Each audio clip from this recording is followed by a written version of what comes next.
Hello everyone. In today's video I'm going to do a pre-build preview on my new vehicle. It's a 2005 4th gen Toyota 4Runner 4-wheel drive Sport Edition with of course the V8 engine in it. So in this video I plan to show you guys what the 4Runner looks like in its factory configuration before I start the conversion process, as well as give you guys an idea of the changes that I'll be making to the vehicle as I do start converting it.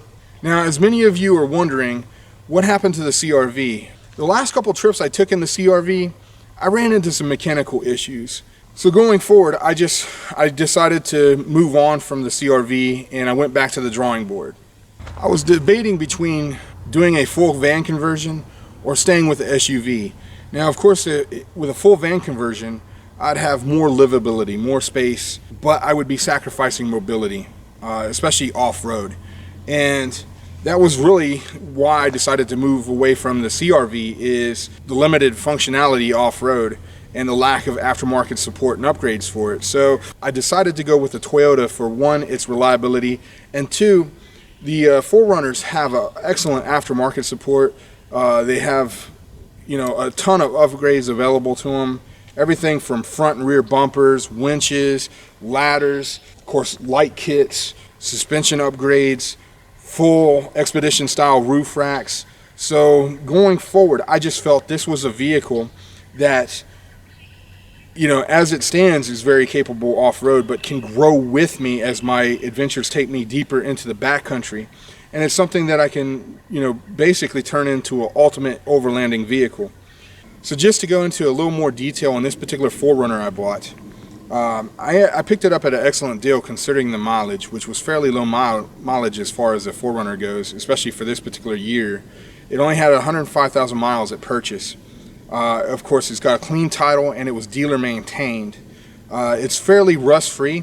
I got up under there and I didn't see any rust whatsoever. And of course, as I'll show you guys under the hood, it's fairly clean engine bay as well. So it was an excellent clean vehicle, and definitely I feel the right vehicle for me going forward on this channel and where my adventures will take me. So here I just want to give you guys a quick glance under the hood.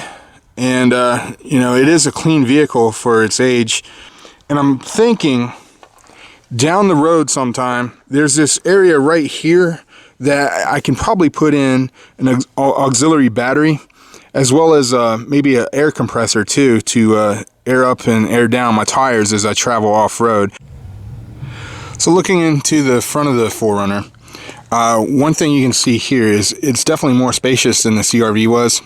I've also installed the seat covers that I had in the CR-V, but the real major change as opposed to the CR-V is, if you look up there, I do have a sun or moon roof in the 4Runner here, so that will be pretty beneficial, I think, sleeping in the vehicle. It will add another way to ventilate the interior. So looking into the back seat area here of the 4Runner, as you can see, I have the Molle seat back organizer that was in the CR-V already installed. Now going forward, I've been debating whether to remove the back seats or not. Now, as opposed to the CR-V where I had no option, the seats in the CR-V did not fold flat. These actually do somewhat fold flat. If you take the seat bottom, you can fold it forward, and it's got these little hinges here.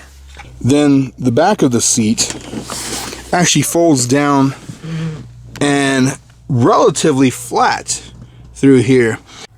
So here's a look with the back seats, both sides folded flat, and it's not necessarily flat. There is a slight rise here towards the front.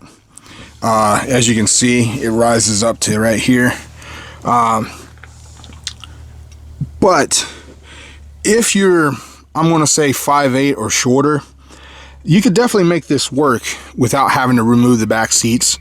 But if you're like me, 5'10" or over, certainly 6 feet or over, then really to make this comfortable, you'll have to remove the back seats and build a floor or platform in here. So here in the back of the 4Runner, I plan to do something different than I did in the CR-V.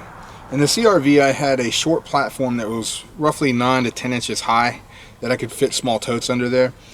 Here, however, I'm scrapping the platform altogether because to compare the CRV to the 4Runner, the 4Runner is longer and wider. However, it's not as tall here in the back of the cargo area. When I remove the back seats, I'm going to build a floor from the back door to the back of the front seats. And of course, my mattress is only 30 inches wide, so I'm leaning towards building a cabinet down this side on the driver's side, as well as a cabinet on the passenger side. Now, when I get the cabinets built, another thing I'm going to do is there is a slight rise here in the back of the 4Runner. So when I do get the cabinets built, I'm going to build me a gear loft area up there as well for smaller, lighter weight gear.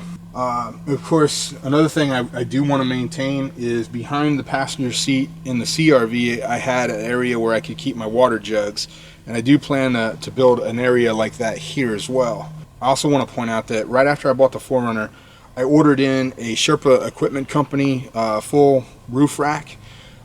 It came in about a month ago, but sadly the weather here in northern Alabama has been constantly raining, and I haven't had any good dry weather to come out and install it. So I do plan to do an install video on that hopefully soon.